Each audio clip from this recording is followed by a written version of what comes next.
She was in school when we started dating. She was in her third year when she accepted my proposal. I was working on living my own life. The idea of the relationship for me was to wait for her to complete school so we could get married. I told her about it and she said, "I can't wait to get out of here and become your wife." Her only concern was work, so she asked questions about it. "Does that mean you wouldn't wait for me to get a job before we got married?" I told her, "How long does it take to get a job? If a job search comes in the way, I would prefer we get married while you're in the market looking for a job." My house became her house when she was in school. At first, she used to come around on weekends. Then she changed. She was coming around whenever she felt like coming around. Later, it was every day. She could stay with me all week and go to campus from my place. It didn't bother me.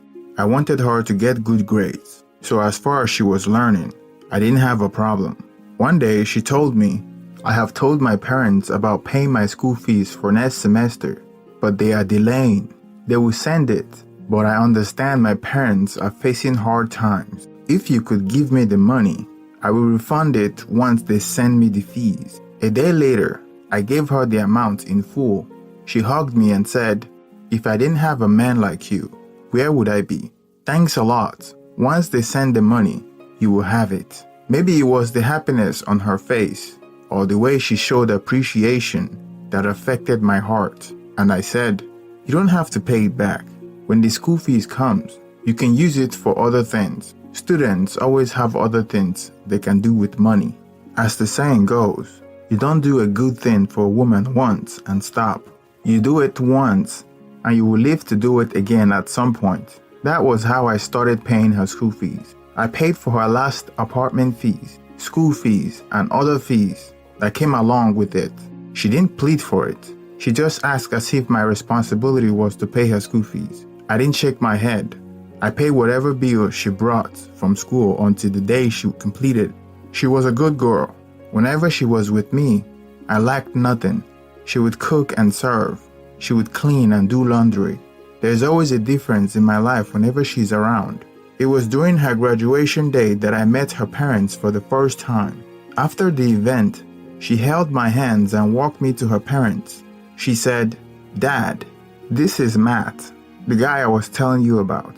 Her dad's face immediately lit up with smiles. He said, "Oh, so you're the guy who's been doing miracles in my daughter's life. I was wondering why you haven't come visit us. Good to meet you, and let me use this opportunity to thank you for all you have done for my daughter. She speaks so well of you." Her mother shook my hand and said, "This one is a keeper. Come home when you're ready. We're family already." That day, my status as a legitimate boyfriend was confirmed by her parents. She never mentioned it to me that she has been telling her parents about me. After that day, I felt it was my time to also introduce her to my parents. It was Christmas Day when I took her home. My siblings were home for Christmas, so it was a big family gathering. I chose the right time to introduce her to them, and they were all pleased to meet her. There is something about Kate that makes you fall in love with her the very first day you meet her. She's very socialized, so immediately you introduce her to a new group. She mingles with them as though she's been a member of the group from day one. She hit it running with my siblings, especially our youngest. She was all over the place in the house, making everyone her ally. I was in the corner, looking at her, and counting myself lucky to have her in my life. We spent 3 days, and by the time we were leaving, everyone was asking her, "When are you coming around again?" Marriage was the next step for me. So after her graduation, I asked her, "So what's next? How long do you have to look for a job?" She answered, "I don't know how long it takes to have a job, but don't you think it would be better for me to start doing my master's as I wait for a job opportunity? Maybe being a master's candidate can also speed up my job search." "It's only 2 years," I answered. "If that's what makes you happy, babe, go ahead with it." Her fees were on me, but I didn't shiver. A well-educated wife makes a proud husband, so I was there for her. When I heard of a job opening that I thought would fit her, I sent her resume.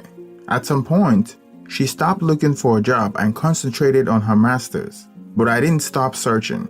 During the last year of her program, she got busier I could see in her actions and how she was withdrawing from me. Our conversation became dull and one-sided. When she called and we talked, it was always about how busy she had become and how her program was stressing her. She didn't come around like she used to. I was the one going to visit her often. I understand the dictates of the times, so I didn't complain. She had only 6 months on her program when I got a job for her. She told me, "This is the wrong time for me to start working, looking at how busy everything is around me. I don't think I will do my best if I take on the role." I was stunned. I said, "Kate, you can't be serious. Who would say no to this? This is a once-in-a-lifetime opportunity you don't want to throw away." It became an argument that turned into a fight. We had had a series of fights before, but that fight was different. We both got to the end of our emotions and said words we shouldn't have said to each other. She screamed, "Why are you forcing what I don't want to do on me? Who even told you that I would like to work in such an institution? I'm not in a hurry, but if you're doing this because of marriage, then sorry to tell you, I'm not ready." I felt insulted. I was working for her good, but she felt I was doing it to marry her. I screamed at her, "You think of yourself so special to think I was doing this because I want to marry you. I would do it for a total stranger. I would even do it for my enemy because I think this is a life-changing opportunity." She didn't go for the job. We didn't talk for days. I was giving her time to realize her mistake and to say sorry to me, but that sorry never came. She was writing her last exams when I sent her, "Good luck. Go and make me proud." She didn't respond. One day, my younger sister called me. She asked me, "What is happening between you and Kate?" I asked myself, how did she know that something was wrong? She told me, "I was chatting with Kate when I asked her about you, and she said you are no longer together. You broke up a month ago." I laughed, the kind of laughter that comes out when you are angry. I asked her, "Did she tell you that? When?" My sister sent me a screenshot of their chat. That very day I went to her house. Her mother was there. I narrated everything to her, and she said, "Kate, are you crazy? How many men will go this length to help their woman? Are you out of your mind?" I asked her, "Why did you tell my sister that it was over?" She answered, "You spoke to my mom when you came here, so go to my mom and ask her that question." I took it as something that we could resolve, but not knowing that she was serious about leaving me. The whole thing felt like a bad joke coming from a comedian who has never succeeded in making an audience laugh. It got to a point I was going to her house every day to get an answer. Her father took it upon himself to resolve the issue for us. But each day when I went to see her, her answer was the same. Her father called me on the side and told me, "Relax. Women are like that. They love the drama side of things. Hold back for a while and let's see what happens." It wasn't about me. It was about the man she met while doing her program. Maybe the man had more than I had. Maybe it was because he was wealthy and travels around for business. Maybe he promised her more than I could ever promise her. Maybe she fell for the man and was looking for an excuse to leave me, and I gave her one when the job issue came up. Immediately, I knew another man is in the picture. I sighed heavily and said, I won't fight again. If after everything I have done for her, she would choose another man over me, then she's not worth it. Her parents were the ones fighting my fight for me, especially her father. He told me, if it's not you, she can't bring another man here to see us. I told him, Dad, it's okay. It happens. Allow her to choose her own happiness. What I did shouldn't stop her from going after what makes her happy. It hurts, but it doesn't last forever. I'll be fine. 7 clear months later, she's here with an apology she should have given me 7 months ago. I asked her 3 questions. What happened? Why are you here? What happened to the man that promised you a better life? She said, I have realized my mistake. It wasn't about any man. He was just a friend who came through when we were having a difficult time. I am on my knees. Please let this go away. I beg you in God's name. I closed my door and wished her a happy life. My mom has called me asking me to forgive her. My dad has called. He said, when a woman goes to that length and comes back, She learns to be respectful. Take her back and she will worship you. Her mom has called too. As for her dad, I called to tell him what was going on. He was aware, but he decided not to get involved. He said, I'm on your side on this one. Whatever you decide on, I will support you. But make sure you choose what will make you happy. I don't have any desire for her again. I was licking my wounds and counting my loss. But my heart was in a good place. I don't think I can love her the way I used to. But she keeps coming back every day with an apology. Now she have reached out to some of my friends to join their voice to apologize on her behalf. I will never take her back. What I haven't told anyone was that I have already been seeing another girl. I have learned my lesson. This one is more mentally mature and already have a job, and I don't have to spend money on her.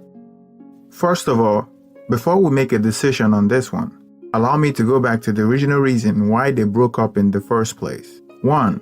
She broke up with him without having the decency of telling him that the relationship was over. He had to find out from his younger sister.